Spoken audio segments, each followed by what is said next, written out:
Hello friends, నమస్కారము. డబ్బున్నోళ్ళు guaranteed plans ఎక్కువ prefer చేస్తున్నారు.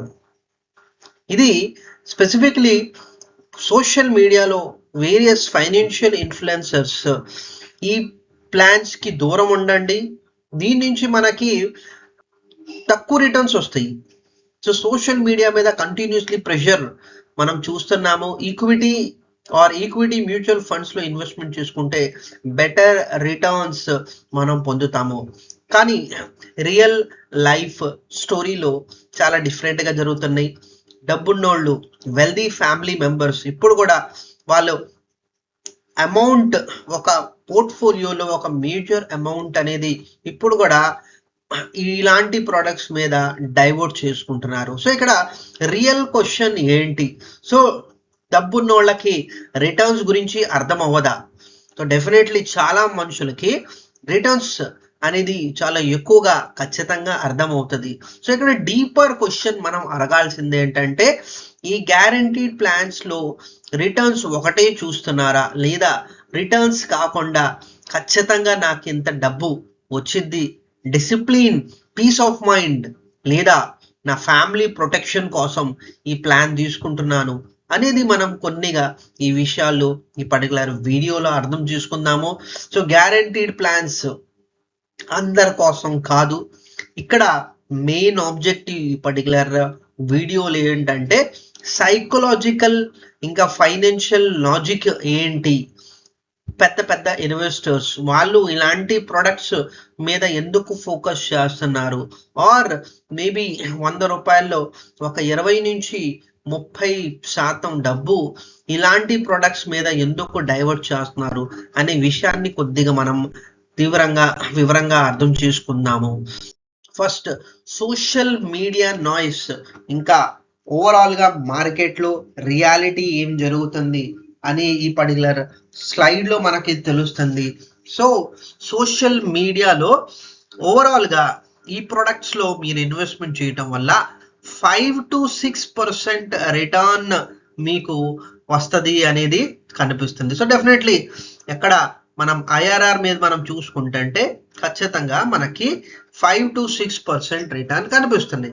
అది కంపేర్ చేసుకుంటే equity mutual funds or any market link products కన్నా చాలా చాలా తక్కువగా. సో కంప్లీట్లీ ఫైనాన్షియల్ ఇన్ఫ్లుయెన్సర్స్ ఈ ప్రొడక్ట్స్ ని టోటలీ డిస్మిస్ చేసేస్తున్నారు, దీనికి దూరం ఉండండి అనేది చెబుతున్నారు. కానీ గ్యారంటీడ్ ప్లాన్స్ ఇప్పుడు కూడా పెద్ద పెద్ద ఇన్వెస్టర్స్ చాలా పెద్ద అమౌంట్ తోటి ప్రీమియం కడుతున్నారు.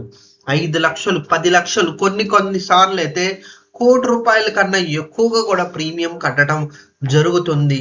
కానీ middle class investor still wealth creation product మీద ఎక్కువగా ఫోకస్ అనేది జరుగుతుంది. సో ప్రయారిటీ డిఫరెంట్ గా ఉంటాయి. చాలా క్లియర్ గా అర్థం చేసుకుందాము.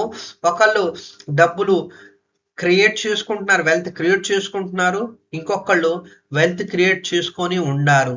సో డిఫరెంట్ కరెక్ట్ గా మనం అర్థం చేసుకోవాలి. మన ఫైనాన్షియల్ నీడ్స్ కోసం నేను ఈ పర్టికులర్ ఇన్వెస్ట్మెంట్ ఎందుకు చేస్తున్నా, రిటర్న్స్ మ్యాక్సిమైజ్ చేసుకుంటానుక, లేదా నా ఫ్యామిలీ ఫ్యూచర్ సెక్యూరిటీ కోసం ఖచ్చితంగా నా ఫ్యామిలీకి ఎంత పెద్ద డబ్బు వచ్చింది, 50 లక్షలు, ₹1,00,00,000, 10 కోట్లు, 50 కోట్లు, అంత పెద్ద పెద్ద సమ్ ఇన్ష్యూర్డ్ తోటి పాలసీస్ తీసుకోవటం జరుగుతుంది. సో డెఫినెట్లీ ఇక్కడ రియల్ డిబేట్ ఏంటి, గ్రోత్ సర్టెనిటీయా, రిటర్న్స్ చూసుకోవాలా, లేకపోతే పీస్ ఆఫ్ మైండ్ చూసుకోవాలా, ఇక్కడ వెల్త్ క్రియేట్ చూసుకోవాలా, లేదా వెల్త్ ప్రిజర్వేషన్ చూసుకోవాలా అనే మైండ్ సెట్ మనకి అర్థం అవ్వాలి. సో ఏ ప్రొడక్ట్, ప్రతి ప్రొడక్ట్ డిఫరెంట్ పర్పస్ ఉంటుంది. సో ఆ పర్పస్ క్లియర్ గా అర్థం చేసుకోవాలి. సో సైకలాజికల్ థాట్ ప్రాసెస్ ఏంటి? సో ఒక స్థాయి వెళ్ళిన తర్వాత డబ్బు ఇంకా గ్రోత్ గురించి ఆలోచించరు. సో గ్రోత్ ఇంకా డబ్బు ఆల్రెడీ ఉంది. సో ఒక ఫైనాన్షియల్ బేస్ రెడీ చేసుకున్నాము అంటే, ఆస్తుల కింద ఇప్పుడు మా దగ్గర 100 కోట్లు ఉన్నాయి, మా దగ్గర 500 కోట్లు ఉన్నాయి, మా దగ్గర 50 కోట్లు ఉన్నాయి. సో ఈ డబ్బు చాలా ఎక్కువగా సరిపోతుంది నా ఫ్యామిలీకి. సో ఈ వెల్త్ని నేను ప్రొటెక్ట్ చేసుకోవాలి. ఆ మైండ్ సెట్ అనేది వెల్త్ క్రియేషన్ నుంచి రిస్క్ తగ్గించుకోవాలి. సో రిస్క్ అవర్షన్ అంటాము. సో అగ్రెసివ్ నుంచి ఇప్పుడు లో రిస్క్ అనే దానికి మైండ్ సెట్ మారిపోయింది. సో అక్కడ వెల్త్ అనేది కంటిన్యూటీ, ఖచ్చితంగా నాకు డబ్బు రావాలి, కంటిన్యూటీ, నా లైఫ్ స్టైల్ మెయింటైన్ చేసుకుంటానికి నాకు ఖచ్చితంగా ఎంత డబ్బు అవసరం. సో ఆ అవసరానికి మార్కెట్ రిలేటెడ్ ప్రొడక్ట్ కాదు, నా గ్యారంటీ ప్రొడక్ట్ ఆ అవసరం తీర్చిద్ది అనే ఆలోచనతోటి ఒక రిటైర్మెంట్ ఇన్కమ్, ఒక children education, family commitments, legacy planning, uncertainty, emotional pressure తీసుకొచ్చింది ఒక మార్కెట్ ప్రొడక్ట్. కానీ ఒక గ్యారంటీడ్ పేఅవుట్ అనేది ఇందాక నేను చెప్పినవి అనేది తీర్చిద్ది. సో ఆ మెంటల్ ప్రెషర్ రాకుండా ఉండకుండా ఒక వెల్దీ ఇన్వెస్టర్ అనేది ఆ ఆలోచనతోటి ఇలాంటి పెద్ద పెద్ద గ్యారంటీడ్ ప్రొడక్ట్స్ మీద వెళ్తాడు. సో ఇది చాలా క్లియర్గా అర్థం చేసుకోవాలి. సో ఒక గ్యారంటీడ్ ప్లాన్ ఒక ఇన్వెస్ట్మెంట్ మాత్రమే కాదు, సో ఇది ఒక saving investment vehicles. So different criterias. So particular premium pay చేసుకుంటే ఆల్రెడీ ఒక 10 times అనేది లైఫ్ కవరేజ్ ఆ పర్టికులర్ పర్సన్కి ఇస్తుంది. సో అది చాలు వాళ్ళకి. దాంతోపాటు ఒక పోర్ట్ఫోలియోలో సింప్లిఫైడ్ పోర్ట్ఫోలియో గురించి మనం మాట్లాడుకుంటాం. దీని గురించి నేను వివరంగా చెప్పుకుంటున్నాను. ఒక టర్మ్ ప్లాన్ తోటి ఒక లో రిస్క్ డెట్ ఇన్స్ట్రుమెంట్ అనేది ప్లాన్ చేసుకుంటే బెటర్గా ఉంటుంది అనేది చాలా మంది ఆలోచిస్తారు. సో డిఫరెంట్ ఐడియాస్ తోటి డిఫరెంట్ స్ట్రక్చర్ అనేది మనం డిసైడ్ చేసుకోవాలి. సో మనం ఒక టర్మ్ ప్లాన్ ఇంకా లో రిస్క్ డెట్ ఇన్స్ట్రుమెంట్ కన్నా ఈ ప్లాన్ బెటర్ అనే ఆలోచనతోటి గ్యారంటీడ్కి వెళ్ళిపోతారు. ఇన్సూరెన్స్తో పాటు సేవింగ్ కంపోనెంట్ కూడా వచ్చేస్తుంది. ప్రొటెక్షన్ ప్లస్ గ్యారంటీడ్ పేఅవుట్స్ కూడా ఫ్యామిలీకి రిసీవ్ చేసుకుంటారు. సో అలాంటి ఆలోచనతో కూడా చాలా మంది గ్యారంటీ ప్రిఫరెన్స్ అనేది వెళ్తున్నారు. సో ఫోర్స్ డిసిప్లిన్ ఇది చాలా ఇంపార్టెంట్ ఒక ఫైనాన్షియల్ బిహేవియర్ అనేది మనం చెప్పుకోవచ్చు.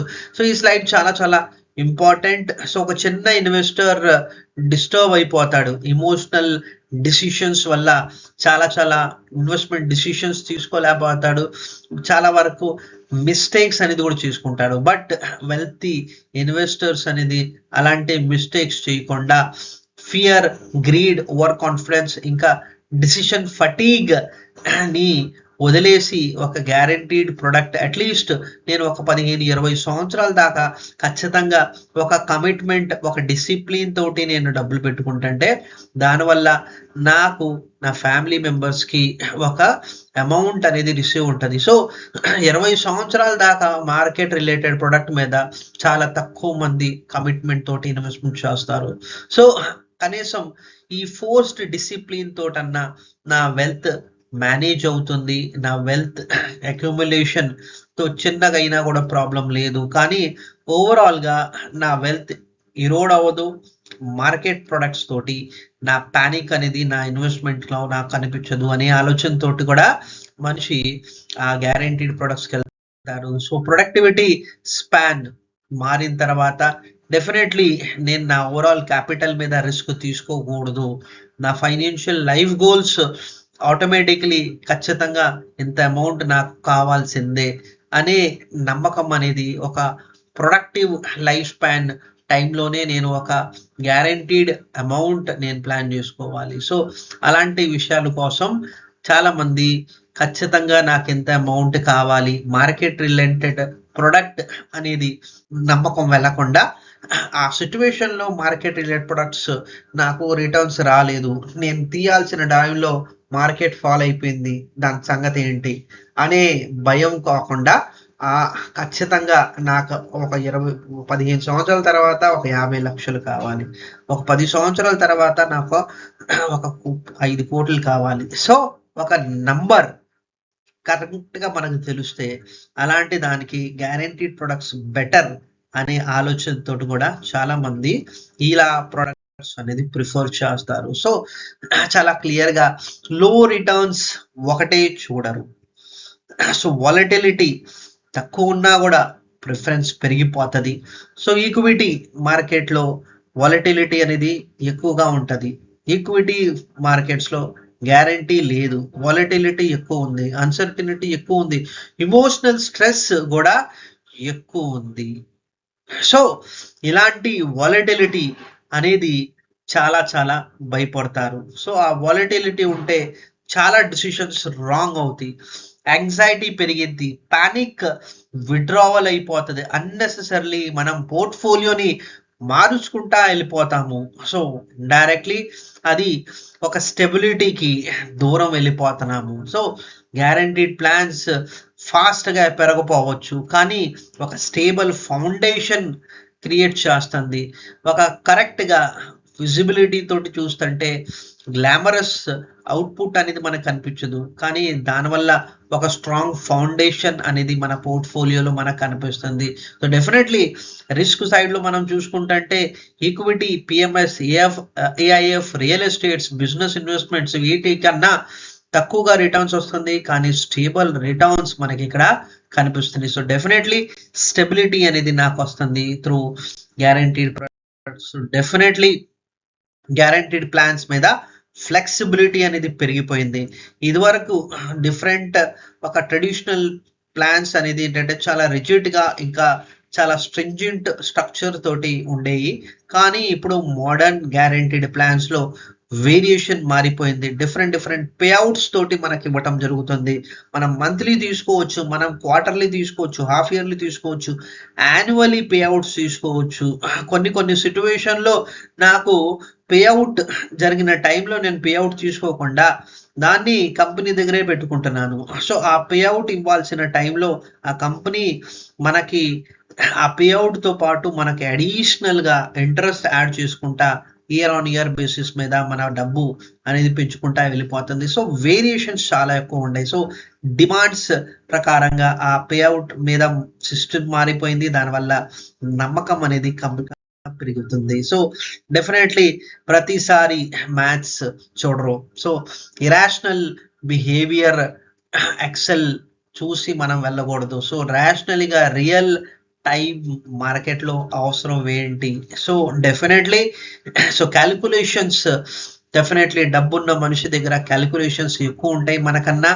వాళ్ళకి మ్యాథ్స్ చూడరు, సింపుల్గా సర్టెనిటీ, ఫ్యామిలీకి సర్టెనిటీ ఇవ్వాలి, రెస్పాన్సిబిలిటీ, ఫియర్, కంఫర్ట్, సింప్లిసిటీ, ప్రతి ఒక్క చిన్న కమిట్మెంట్స్ స్ట్రెస్ ఫ్రీ ఉండాలి అనే ఆలోచనతోటి ప్రతి ఒక్క వెల్దీ ఇన్వెస్టర్స్ ఆలోచిస్తాడు. సో నేను ఖచ్చితంగా చెప్పే విషయం ఏంటంటే పెద్ద ప్రీమియమ్స్ పే చేస్తారు, కానీ ఒక కాన్షియస్ డిసిషన్స్ వెనకాల, అంటే 100కు 100 రూపాయలు తీసుకొచ్చి ఇక్కడ పెట్టరు. వాళ్ళు పెట్టిన పెట్టుబడి మీద నుంచి ఒక 40%, 30% ఆ పర్సంటేజ్ అనేది పెడతారు. గ్యారంటీడ్ ఎలిమెంట్ అనేది ఖచ్చితంగా ఫ్యామిలీకి రావాలి అనే ఆలోచనతో వెళ్తారు. సో వాలటిలిటీ మొత్తం ఇన్వెస్ట్మెంట్ జర్నీ నుంచి అవాయిడ్ చేయాలనే ఆలోచనతో వాళ్ళు ఈ స్టెప్ అనేది తీసుకుంటారు. సో డెఫినెట్లీ గొప్పోళ్ళు ఏ విధంగా ఆలోచిస్తారు అనే ఆలోచనతో కూడా మనం కూడా అదే ఆలోచనతో వెళ్ళాలి. సో డెఫినెట్లీ ఒక కంప్లీట్ ఫైనాన్షియల్ ప్లాన్ తోటి ఒక growth, safety, liquidity, taxation, cash flows, protection, discipline, ఇంకా పీస్ ఆఫ్ మైండ్ అనేది ఒక ప్లానింగ్ అనేది ఇచ్చింది. సో గ్యారంటీడ్ ప్లాన్ ప్రతి ఒక్క ఇన్వెస్టర్స్ కోసం కాదు, యంగ్ ఇన్వెస్టర్స్ అనేది ఒక లిమిటెడ్ సర్ప్లస్ అనేది యూటిలైజ్ చేసుకోవాలి. డెఫినెట్లీ యంగ్ ఇన్వెస్టర్స్ క్రైటీరియా ఏముండాలి? ఒక టర్మ్ ప్లాన్, ఒక గ్రోత్ ఓరియంటెడ్ ఇన్వెస్ట్మెంట్ గురించి ఆలోచన అనేది వెళ్ళాలి.